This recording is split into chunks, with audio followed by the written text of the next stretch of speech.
Hey, what's up? It's your girl, Terry D, editor in chief and relationship coach and blogger with Love Chapters. So, today's vlog actually was prompted by a Facebook post that I read today.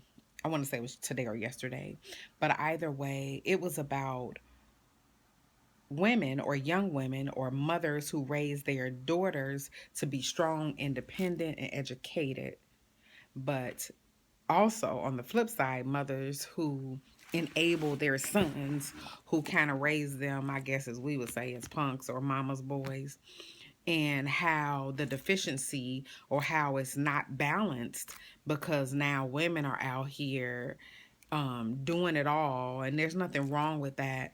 But the deficiency comes in when our young men are not maybe measuring up. And then women feel like I can't find a man that's on my level, I guess, if you will. And all of the comments, they were on flip side, both sides. Some agreed, some didn't. One gentleman made a good point and said that some things are systematic or systemic. And I agree with that to a point, but also, even with the things that are systemic, we as women cannot add to that problem.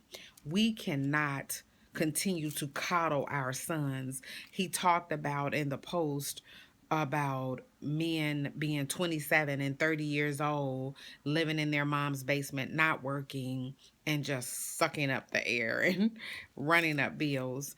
That to me has nothing to do with systemic. It has everything to do with laziness. It has everything to do with us being enablers. I've heard women say, "Oh, my children can live with me forever. I want them here." And I've been judged for starting to probably cut the cord with my son at about 12 or 13. He's now 27, but I knew the world that he was coming up against. I never wanted him to feel like because I was a single parent that he had to stand in as the man. Yes, be a man, learn how to be the head of the household, but I had my dad teaching him that. He had his uncles teaching him that. He had his own dad. So he had people teaching him that. So just some parts of I don't know how to be the man as the head of the household, but I do know how to be the mother. What I've always said is I wanted to teach my son to be the man that I don't want to teach my son to be the man that I don't want to date. I don't want to teach him to be that person. So I can't necessarily give him every tool of what a man would do, but I certainly can take notes from some of the things that I've experienced as a single mother from things that I don't want. So and I know I taught it, but it's weird because even now, my son opens up the door for me. If he is visiting and the doorbell rings, he has his protective thing where he'll go to the door. Just in his mannerisms, I see it, but I was very careful because I saw my mother do it. She didn't coddle my brothers. She'd have no problem with putting you out if you weren't doing what you're supposed to do. But I think the roles have kind of reversed, if you will, and you have so many women out here, with women empowerment and women being CEOs and having their PhDs and just taking the roles, but it shouldn't mean that you think you're the man because that's what you have. And I think sometimes the system may be set up for that, but we have the control to say that's not what I want for my son.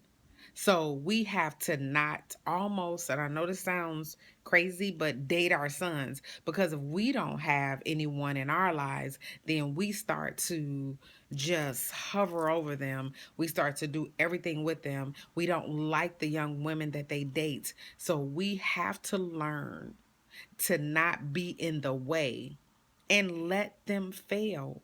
If they fail, they know they can come back to you, but not be a crutch for them.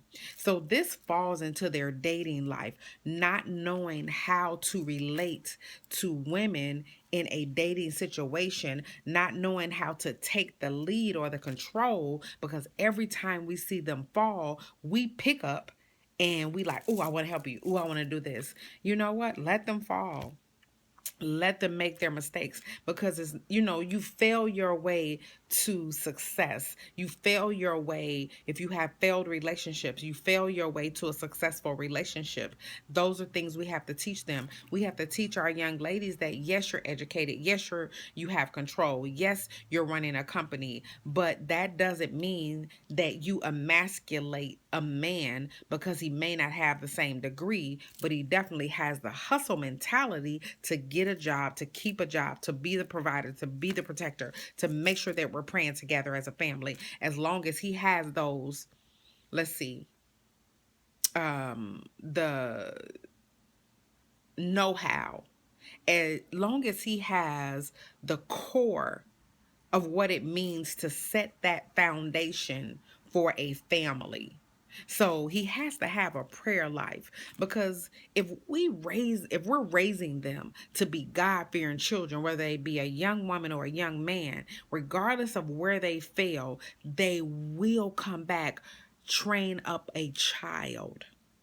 So we have to instill in them, we have to plant the seed and know that it will grow. The harvest will be there. But we have to ensure that we are doing our part. We cannot have a deficiency when it comes to our young men, but then have this high expectation. We have to have the same level of expectation for both our young women and our young men. If one tends to excel a little bit more than the other, it doesn't make one better. It just means that, and I hate to say roles, but it's nothing worse, because you don't, just like you don't want your son to be emasculated, then it's nothing worse than if they see us emasculating the person that we're with, because now it teaches our daughters to be that way, and it teaches our sons to accept it or be resentful, or become very angry. So we have to be very careful in the way that we approach it, the way that we teach our young men how to be men. If you know that there is a lack there, then you need to get them a mentor. You need to get them someone in their lives that can help them reach that next level in their lives. But you have to know that you can't give them everything.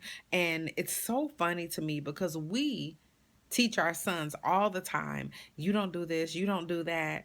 But you tell them not to do the very things that you expect yourself as a woman in a relationship, in a marriage, in that committed relationship that you're looking for. Then you in turn tell them not to do it. Don't teach your sons that they're pimps, that they're players. Don't plant that seed. We start that off early. You're going to be a player. You're going to be a pimp. You're going to have all the ladies. That's not something you want to instill in your children. You yourself, as a lady, you want to be able to carry yourself in a way where your sons and your daughters respect you. You don't have to flaunt everything in front of them. If you are dating, then if it's not just that one person, you don't need to flaunt that in front of them. Teach them what it means to be committed, because sometimes we get lost in accolades, we get lost in titles, and that's where this all comes from. It comes from teaching one person one thing but not teaching the other person the same thing, and then the next thing you know, we are now comparing apples to oranges, or lemons to apples. I know that's a horrible analysis, but anyway, you get the point. We want to make sure that we are teaching them both the same thing, not giving one a better opportunity than the other, letting them know, especially if you have a son and a daughter, teaching them both that they both can achieve the same thing if they put the effort in. But we want to always catch them when they fall. We want to be their savior, and there's nothing wrong with that. But it comes a point when we can no longer be their savior. It comes a point when we have to allow them to fall. Even if we know we're going to have them, we have to pull the net back, kind of let them hit the ground. And guess what? They will get up, scrape themselves off, and they will figure it out because you gave them the example. You planted the seed. You prayed for them. And they're going to learn to pray for themselves. They're going to learn to ask. So you yourself have to say, when do I cut the string? When do I let go? I, as a parent, have given them all the necessary tools to be successful in life. So your daughters and your sons both deserve an equal chance. Even if there are systemic issues, that doesn't mean that we add to them. It doesn't mean that we add to the problem. It doesn't mean that we become enablers. It means that we be a parent, and sometimes being a parent means offering up tough love. It sometimes means you have to step back. It means you have to pray and cry in silence. You have to pray in private. You have to cry in private. And you got to soldier up when you get in front of them and be like, really?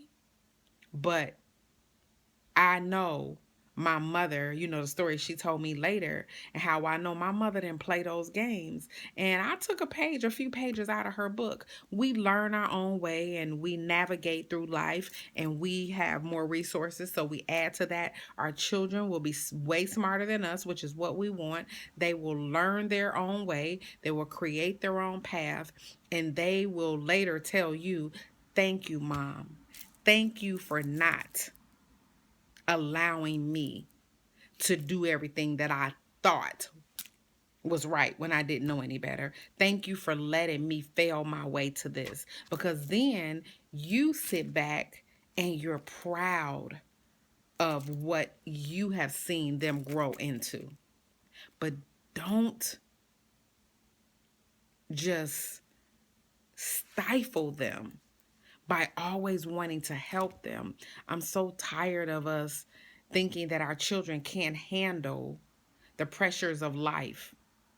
We did it.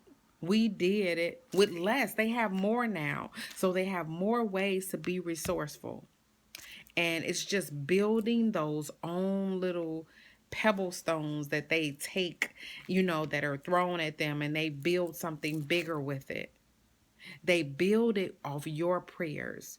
They build it off learning how to pray for themselves. They build it off of having stamina.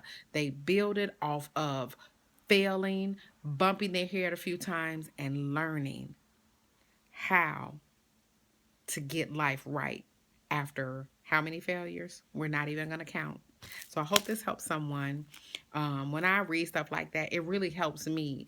And it tells a story, and it kind of helps you come together with others who may be going through the same thing, with others who may not know how to redirect that path for their children.